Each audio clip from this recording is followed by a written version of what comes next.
हरियाणा राज्य में आपसे फिर एक बार मिलने का, बातचीत करने का अवसर मिल रहा है।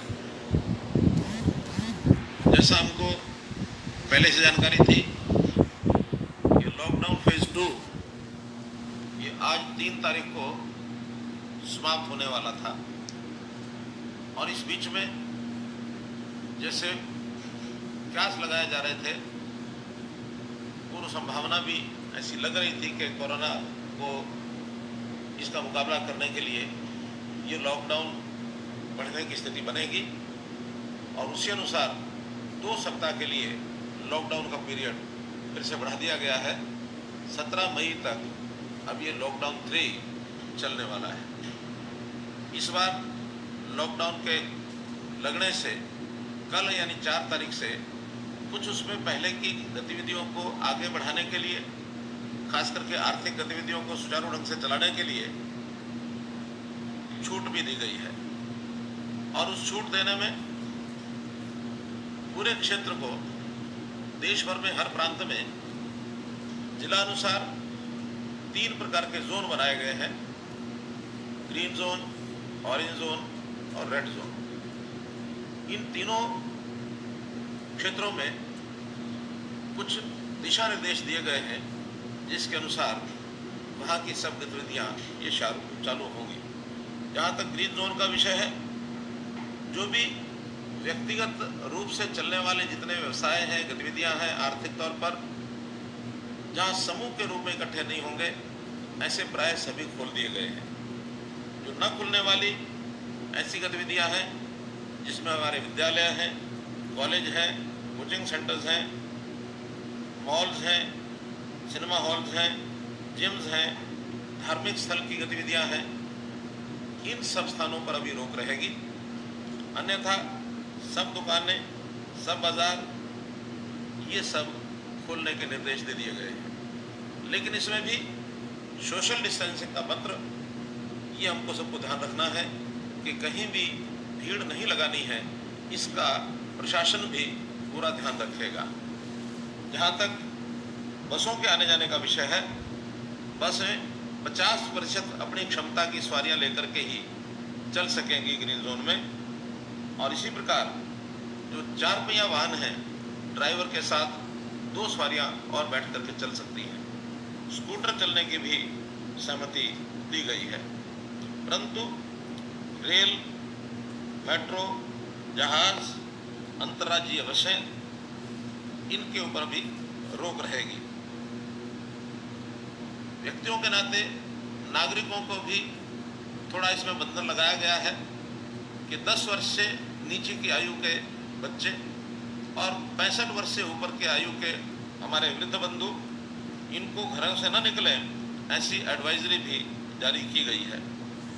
इसी प्रकार सायंकाल 7 बजे से प्रातःकाल 7 बजे तक जो एसेंशियल सर्विसेज हैं, उनको छोड़कर शेष लोगों पर बाहर घूमने की, बाहर निकलने की ये रोक भी जारी रहेगी। इन सब बातों का पालन करने के लिए प्रशासन, पुलिस, इन सबको कहा गया है कि इसका ध्यान रखें। हेतु एकमात्र है, गतिविधियां सब चलाई जा सकती हैं, लेकिन कोरोना के फैलाव में किसी भी प्रकार की कोई गुंजाइश यदि होगी तो उसको रोका जाएगा। जहाँ तक ऑरेंज जोन का विषय है, वहाँ पर बसों की जो छूट ग्रीन जोन में दी गई है, वो छूट वहाँ नहीं रहेगी। बाकी सब विषय जैसे ग्रीन जोन में होंगे, उसी प्रकार वहाँ से चलाए जाएंगे। जहाँ तक रेड जोन का विषय है, वहाँ पर नाई की दुकान, beauty parlour, spa, salon, rickshaw आदि, रिक्शा यानी ऑटो, टैक्सी, इनके चलाने पर भी प्रतिबंध होगा।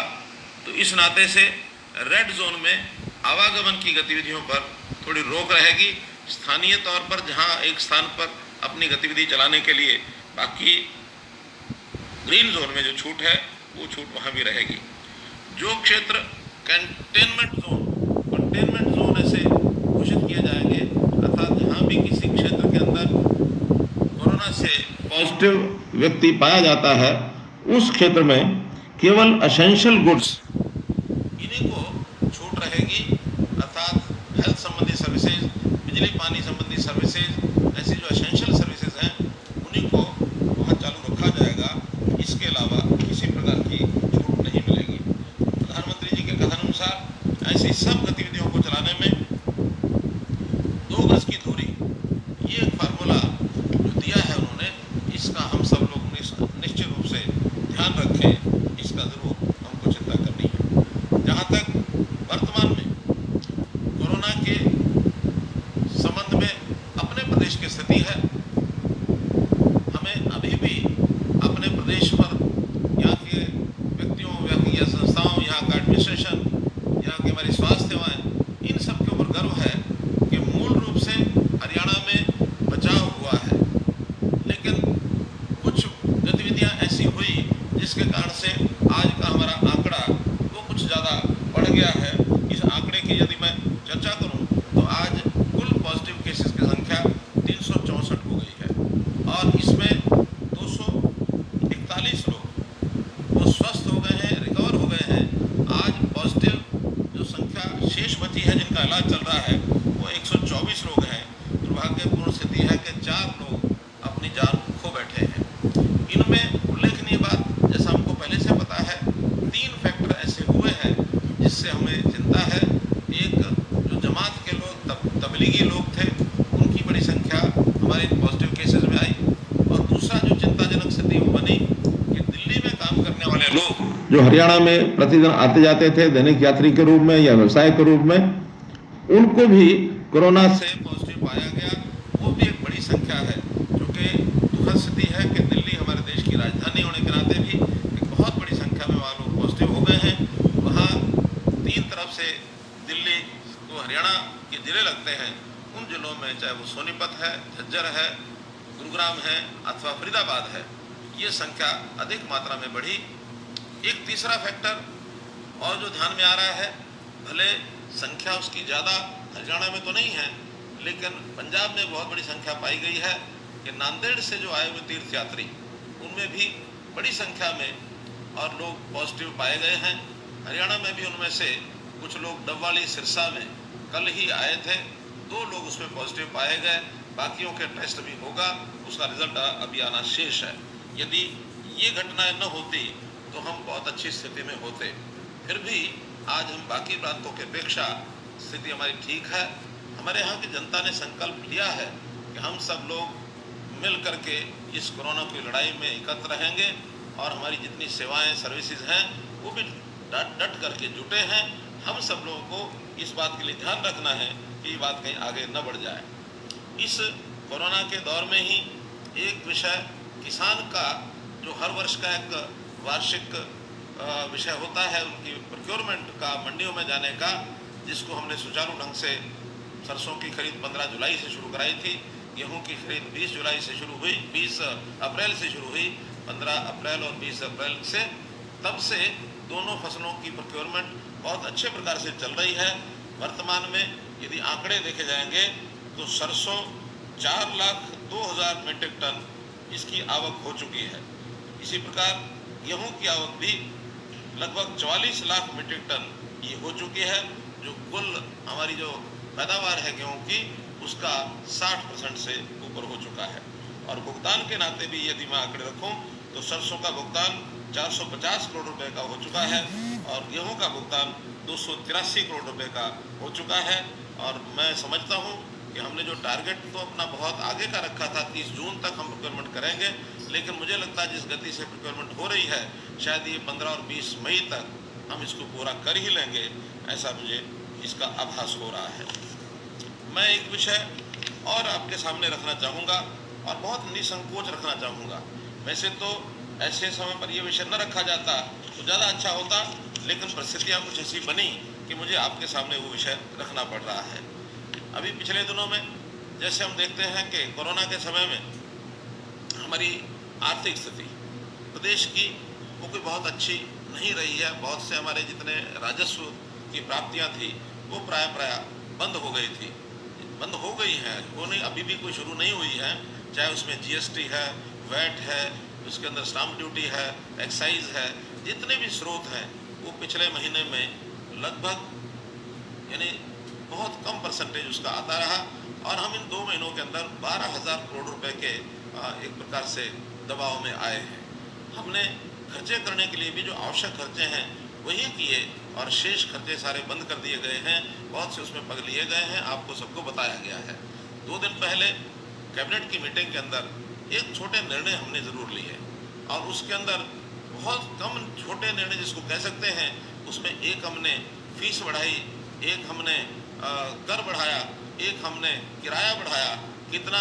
किराया मात्र 15 पैसे पर किलोमीटर, फीस मात्र जिसको कहना चाहिए कि 2% सब्जी के ऊपर, अर्थात एक व्यक्ति 10 रुपये किलो की अगर सब्जी लाता है तो 20 पैसे प्रति किलो की फीस उसकी बढ़ती है। और कर जो बढ़ाया वो भी हमने वैट के अंदर कर इतना नॉमिनल जिसके कारण से सिर्फ 1 रुपया लीटर डीजल और 1 रुपया 10 पैसे लीटर पेट्रोल का खर्च बढ़ता है। एक मामूली कर जिसके अंदर ये कह सकता हूँ कि एक 70-80 करोड़ रुपए महीने का इसके अंदर एक सरकार को आमदन सब दृष्टि से होने वाली है। जबकि हमारा खर्च, महीने का खर्च जैसा हम देखते हैं कि 10,000 करोड़ रुपए से ऊपर का खर्च होता है। इतने कम वृद्धि का हेतु इतना ही मात्र था कि इन तीनों चीज़ों में थोड़ी थोड़ी वृद्धि होकर के और हम इनके काम को सुचारू रूप से चला सकें। लेकिन इतना करने के बाद हमारे कुछ विरोधी मित्रों ने, हमारे विपक्ष के मित्रों ने, खास करके उसमें कांग्रेस की हमारी अध्यक्ष शैलजा कुमारी और कांग्रेस के नेता रणदीप सुरजेवाला, इन्होंने उस विषय को जिस ढंग से आगे रखा है, बढ़ाया है, उसको सोच करके बहुत ही मन में कष्ट हुआ, ऐसा मैं कह सकता हूँ। क्योंकि इतने छोटे विषय के ऊपर इतना आगे बढ़ करके कहना, यानी मात्र 80-82 करोड़ रुपए महीने का खर्च 10,000 करोड़ रुपए के खर्च में से अगर हमने बढ़ाया है और उन्होंने कहा कि जैसे बहुत कुछ जनता से लूट लिया गया हो। उदाहरण दिया कि 44,000 करोड़ रुपया 6 साल का वैट ये आखिर कहाँ गया। मेरा कहना है कि 44,000 करोड़ रुपए का ही क्यों बात करते हैं। वो बात करते तो फिर हम 6 साल के अंदर टोटल बजट तो हमने 5 लाख करोड़ रुपए का खर्च कर दिया और 5 लाख करोड़ रुपए और 44,000 करोड़ रुपए के बाद एक छोटे छोटे 10 पैसे, 20 पैसे के, 15 पैसे के खर्च के ऊपर वो तुलना करने लग गए। आखिर तो ये हिसाब किताब उनको लेने का किसी प्रकार का कोई औचित्य बनता नहीं है, क्योंकि हर वर्ष बजट का जितना भी प्रावधान होता है उसका हिसाब किताब विधानसभा में रखा जाता है। ये बजट 1 अप्रैल से 31 मार्च तक होता है। 31 मार्च को खजाना बंद करके उसके बाद 1 अप्रैल से नए सिरे से सब कुछ शुरू किया जाता है। ये महीना तो अभी एक भी अभी नहीं हुआ और जिस 1 महीने के बाद वो इस प्रकार के बड़े विषय खोलने लग गए हैं। क्योंकि इस छोटे विषय को लेकर के मुझे ऐसा लगता है कि जैसे उनका कहना तो ये है कि कोरोना के समय में जले पर नमक छिड़क रहा है, लेकिन जलन किसको हो रही है ये अगर मैं स्पष्ट रूप से कहूँ तो इस समय कोरोना के समय के अंदर जिस प्रकार से हम लोगों ने चीज़ों को संभाला है, जनता जिस प्रकार से इन सारी बातों से संतुष्ट है और सारे देश भर में हरियाणा की गतिविधियों को लेकर के सब लोग संतुष्टि व्यक्त कर रहे हैं। सब लोग कह रहे हैं कि हरियाणा ने बहुत ज़्यादा अच्छे तरीके से इसको संभाला है। कहीं ऐसा तो नहीं ये सब बातें सुन करके हमारे मित्रों को ही जलन हो रही हो, यही जल रहे हों और इनको जलन हो रही है और इनके जलन पर अगर ये समझते हो कि इनके जलन पर नमक छिड़क दिया गया है तो ये कोई बहुत अच्छी बात नहीं है। कृपया संतुष्टि व्यक्त करें। और ये समय ऐसा है, ये समय जो संकट के समय, एक आपत्ति के समय, इन छोटी बातों पर राजनीति करने की आवश्यकता नहीं है। ये समय होता है हम सबको मिल करके इकट्ठे होकर के आगे बढ़ना है। अभी हमने एक अपेक्स ग्रुप की अपनी मीटिंग की, उससे पहले ऑल पार्टी मीटिंग में भी जो नेता थे सब लोगों ने एक विश्वास दिलाया था, क्या कि हम लोग सरकार के साथ खड़े हैं। सरकार को सुझाव सब के मिलते ही हैं, सबके सुझाव लिए जाते हैं, लेकिन उस सुझाव के बाद सब लोगों का एक ही विषय रहता था कि मुख्यमंत्री साहब आप जो करेंगे, सरकार जो करेगी, हम साथ खड़े हैं। ये संकट का समय है, इस समय आप जो भी कुछ करना चाहें हम आपके साथ खड़े हैं। लेकिन कभी भी किसी ने कंडीशनल सपोर्ट नहीं की थी कि आप ये करेंगे तो हम साथ खड़े हैं, ये नहीं करेंगे तो साथ नहीं खड़े हैं। अभी ये बहुत कुछ हुआ नहीं है। आगे हम अपेक्षा तो करते हैं, आशा करते हैं कि कोरोना से हमें मुक्ति मिल जाए, लेकिन मानो यदि कोरोना की लड़ाई लंबी चली तो हमको निर्णय बहुत कठोर भी लेने पड़ सकते हैं और कठोर निर्णय लेने में जनहित में ही निर्णय लेते हैं, क्योंकि हमारे पास जो कुछ है हम ट्रस्टी के रूप में जनता का सब सामान दिया हुआ वो संभाल रहे हैं। आज भी जो कुछ प्राप्त करेंगे वो जनता के लिए ही खर्च करेंगे, जनता से लेंगे तो जनता पर खर्च करेंगे। और इसमें हम लोगों ने जनता पर किया भी है खर्च। अगर पिछले महीने का मैं हिसाब आपको बताऊं तो हम लोगों ने जिस दिन ये टैक्स लगाए थे उसी दिन MSME अर्थात लघु उद्योग उनके कर्मचारियों को, उनके मजदूरों को ठीक से तनख्वाह मिल जाए, उनके काम ठीक से शुरू हो जाए। हमने प्रति वर्कर 20,000 रुपये की 20,000 रुपये का लोन बैंक से वो अगर लेते हैं तो उसका 6 महीने का ब्याज ये सरकार देगी, जो लगभग 250 करोड़ रुपया बनता है। अर्थात 250 करोड़ रुपए की छूट तो उसी दिन हमने दी। हमने बिजली में फिक्स चार्जेस 25% तुरंत छोड़े और 75% चार्जेस को आगे के लिए डेफर कर दिया कि इसको दिसंबर तक भुगतान किया जा सकता है। आखिर हमने गरीब व्यक्ति, मजदूर व्यक्ति, उसके राशन की व्यवस्था, केंद्र सरकार ने भी राशन डबल किया, लेकिन जिन लोगों के पास राशन कार्ड नहीं थे ऐसे लाखों लोगों को भी 30 जून तक के राशन देने की कमिटमेंट हमने की, उनको राशन दे रहे हैं। हम लोगों ने इसी के साथ जो धनराशि, पैसा जिनको चाहिए 1,000 रुपये प्रति सप्ताह, ऐसे 4,000 रुपये, 5,000 रुपये, लगभग 15 लाख लोगों को हम इस पिछले महीने में दे चुके हैं। आखिर इसके ऊपर भी कोई 500 करोड़ रुपए का हमारा खर्च हुआ है। ये करोड़ों रुपए साथ साथ खर्च हो रहे हैं। 80 करोड़ रुपए महीने के इस दर्द को अगर इस प्रकार से न रखते, अगर इसमें संतुष्टि जाहिर करते तो उनकी परिपक्वता ये नजर आती। ये विषय जरूर मैं बहुत अपने एक कष्टदायक मन से जनता के सामने रख रहा हूँ। और मैं ऐसे लोगों के सामने ये भी प्रश्न करना चाहता हूँ कि इन चीज़ों का हिसाब मांगते हुए, जब हिसाब मांगते हैं तो मैं हिसाब की एक ही बात पूछता हूँ कि आखिर ये पैसा कहाँ जाता है। हमने तो अपनी सैलरी भी एक महीने की कम कर दी, 30% सैलरी अगले साल भर के लिए ये कम कर दी। 51 करोड़ रुपया DQ ये छोड़ दिया गया। पेंशनर्स ने पेंशन दी, लेकिन मालूम नहीं रणदीप सुरजेवाला जी, आज आप 1,68,000 रुपये पेंशन ले रहे हैं और 1,68,000 रुपये पेंशन आप ले रहे हैं। आपने मालूम नहीं सरकार के कोरोना रिलीफ फंड में कुछ योगदान किया कि नहीं किया, मालूम नहीं लाखों करोड़ों भोजन के पैकेट सामाजिक संस्थाएं सारे प्रदेश में जो कर रही हैं उनको भी आपने एक पैसा दिया कि नहीं दिया। और आप तो अगर सारा हिसाब आपका पिछला हम लगा लें 5 साल का, जब आप विधानसभा के सदस्य थे मात्र 7 बार आप आए हैं विधानसभा में और पूरे 5 वर्ष का खर्च 1,12,00,000 रुपए आपने लिया है। ये पैसा अगर आप हिसाब लेंगे तो मैं पहला हिसाब का मुद्दा, पहला जो पॉइंट है इसी को रखूंगा कि 7 बार विधानसभा में आने के बाद 1,12,00,000 रुपए आप ले गए और आप कहते हैं कि हमको ये हिसाब चाहिए। हिसाब अगर शुरू करेंगे तो बहुत जगह से शुरू किया जा सकता है। आप हमको सरकार में आने से पहले जो आप लोगों ने एक सुप्रीम कोर्ट में एफिडेविट दिया क्या कि हम जो गेस्ट टीचर्स हैं, ये जो अतिथि अध्यापक हैं, इनको एक दिन नहीं रखेंगे, हमने उनको भी रखते हुए और उन अध्यापकों का 4,000 करोड़ रुपया हमने उनका दिया है। आखिर कोई एहसान तो उन पर नहीं किया, लेकिन आपकी की हुई गलतियों का भुगतान ये हमको करना पड़ रहा है। इसलिए मित्रों, ये हिसाब किताब मांगेंगे तो आपको बहुत हिसाब सोच करके रखना पड़ेगा। तो हम लोग इसको नहीं चाहेंगे, इन चीज़ों को आगे बढ़ाएं। आप जरूर इसका ध्यान रखें। मैं एक विषय पर और ध्यान कराना चाहता हूँ सब लोगों का कि अभी हमारे प्रदेश के बहुत से प्रवासी मजदूर, अप्रवासी मजदूर जो यहाँ काम कर रहे हैं, पिछले दिनों में उनके काम छूट गए। हम लोगों ने आग्रह किया उद्योग को, औद्योगिक इकाइयों ने उनके 1 महीने की 2 महीने की सैलरी उनको देते रहे, लेकिन अब उद्योग शुरू हो गए हैं। उद्योगों को सबको खोल दिया गया है, जितने बच्चे हैं वो भी कल से खुल जाएंगे। तो मैं सबसे पहले तो ऐसे जो हमारे मजदूर भाई हैं उनसे अपील करता हूं कि हमारा रोजगार स्थिर रोजगार है, इसको छोड़कर हम अपने घरों पर वापस न लौटें।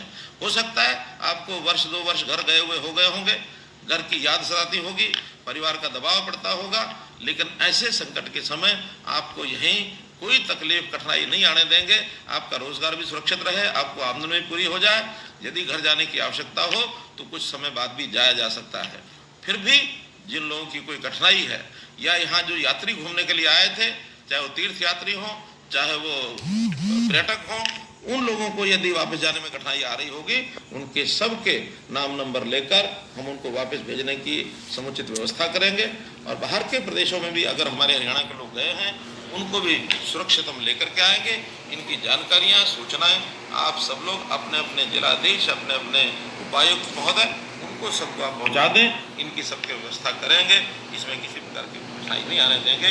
अब अंत में मैं अपील एक आपको करना चाहता हूँ कि इस हमें पिछले दिनों में चिकित्सा की दृष्टि से भी एक कठिन दौर निकला है, क्योंकि बहुत से डॉक्टर्स, बहुत से हॉस्पिटल्स कोविड स्पेशल जो हॉस्पिटल्स हैं या कोविड की चिकित्सा के नाते ड्यूटी पर लगाए गए हैं।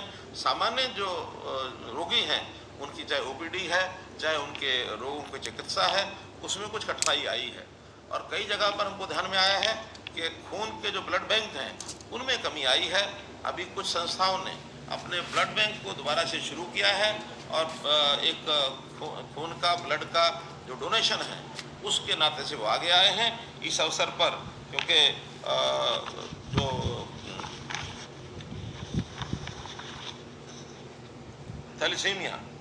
थैलेसीमिया बीमारी से भी बहुत लोग, जो बच्चे यानी हमारे जो ग्रस्त हैं, वो बच्चे हमारे प्रदेश में ऐसे हैं जिनके जीवन को चलाने के लिए रक्त की आवश्यकता है। मैं आपको अपील करता हूं कि ऐसी संस्थाओं के माध्यम से आप रक्तदान अवश्य करें ताकि इन बच्चों की ज़िंदगी को भी बचाया जा सके। आज इस अवसर पर एक संकल्प के साथ हम आगे बढ़ें और निश्चित रूप से आने वाले समय में भले आशा अपेक्षा हम अच्छी करते हैं, होप फॉर द बेस्ट, लेकिन दूसरा वाक्य मेरा है प्रिपेयर फॉर द वर्स्ट। हम किसी भी आपत्ति के लिए उसका मुकाबला करने के लिए अपनी तैयारी रखें। मेरा विश्वास है कि हरियाणा से कोरोना हारेगा, भारत से भागेगा।